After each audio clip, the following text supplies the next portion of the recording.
Alright, so welcome back. After that little interlude, we now have the second part of this video.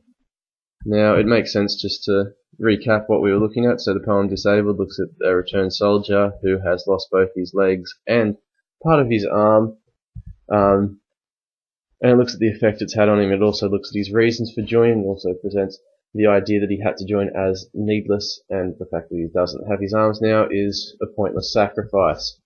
So the stanza we started analysing but didn't get a chance to finish was this one right here. So we spoke about how part of the reasons for joining were impressing his girlfriend, the uniform, holidays, and the pay. So if we go to the next slide, after we have that, we'll be able to see that, okay? He thought of jeweled hills, so that's that idea of adventure. Daggers in plain socks is the uniform. Care of arms and leave and pay arrears. So there are all the things he's thinking of.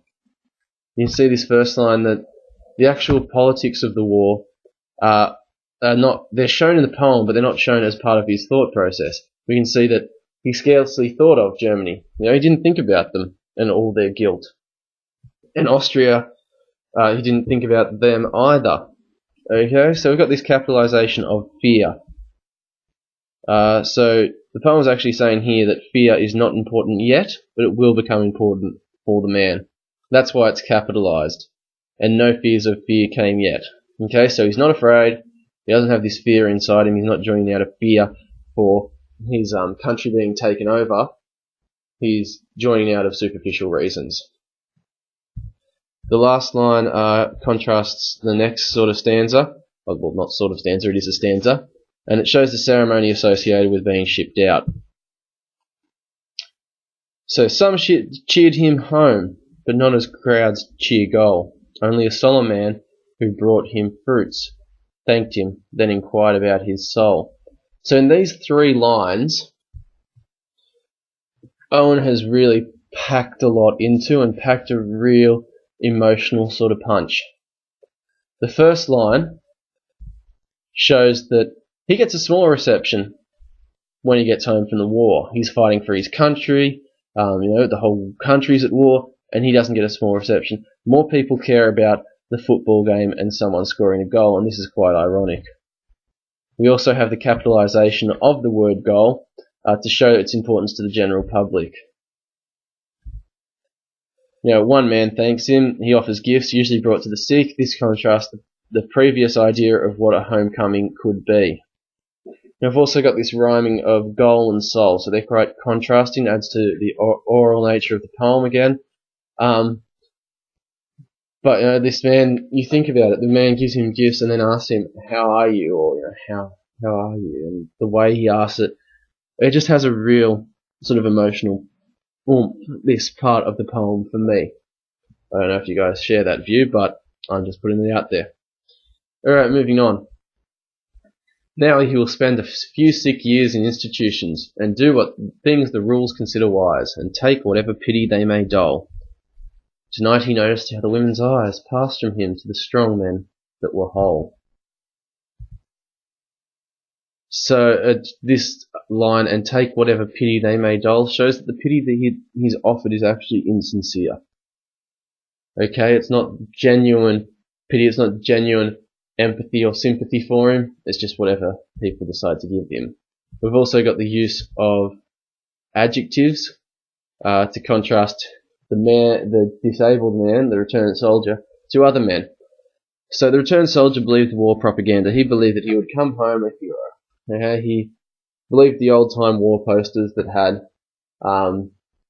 images of women saying, your country needs you, will you be a man? All those sort of ideas that you would have seen in history, and those of us that do modern history would have seen a lot more of them. They're easy enough to find. Google British World War I posters and you'll find heaps. So he believed the propaganda, it's not the reality.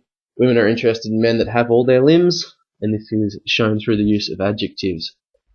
So these are the final two lines. Again, a big emotional wallop with it. So we've got this exclamation shows that the soldier is shocked not only about the night coming and the coldness of it, but his condition. Oh, it's coming, sorry. This idea of they, it could refer to, they could refer to the idea of celebrating his efforts in the war, so why don't they come, the general public, those in charge, to celebrate what this man's done? It could also refer to those that he's dependent on. So why won't my carer come and put me to bed? Or even death.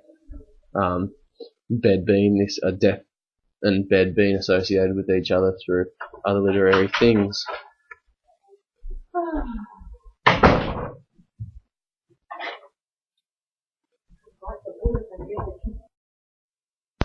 Alright, sorry about that interruption. The final point is, the final annotation, is the soldier asks a series of rhetorical questions that reinforce his pathetic and miserable state. Why don't they come and put him to bed? Why don't they come? Shows that this man is dependent on others. Okay, so disabled not only looks at the condition of the man after the war, it looks at